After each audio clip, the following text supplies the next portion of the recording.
निर्यात व्यवस्था कोलमडल्यामुळे पुणे जिल्ह्यातील कांदा उत्पादक देखील संकटात सापडलाय। चाकण बाजार समितीतली ही दृश्य आहेत। या ठिकाणी दररोज 50,000 पोत्यांची आवक होते, मात्र निर्यात ठप्प आहे आणि त्यामुळे भाव 10 ते 12 रुपये किलोपर्यंत घसरले। उत्पादन खर्चही निघत नसल्याने हवालदिल झालेला शेतकरी पुन्हा एकदा मोठ्या अडचणीत सापडला।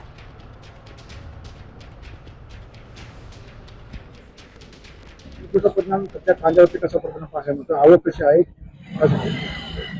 कांद्याची आवक आमच्या मार्केटला साधारणपणे 100 ते 110 गाडीची कांद्याची आवक आहे। कांद्याचे बाजार साधारणपणे 10 ते 12 रुपये मार्केट आहे। युद्ध असल्यामुळे कांद्याला मागणीचे प्रमाण बरं कमी प्रमाणात असल्यामुळे कांद्याचे हे बाजार स्थिर आहे। जर युद्ध चालू नसतं तर साधारणपणे 15 ते 20 रुपये त्या दिवसात कांद्याचे बाजार भाव झाले असते। आणि कांद्याला मोर मागणी नसल्यामुळे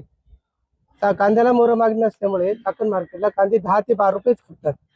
शेतकऱ्याची अपेक्षा कमीत कमी कांदे 15 ते 20 रुपये खपले पाहिजे।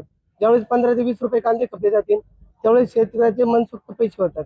10 ते 12 रुपये कांद्यामध्ये शेतकऱ्यांनी जो खर्च केला आहे त्या खर्चाची मुद्दल पण उभी राहत नाही।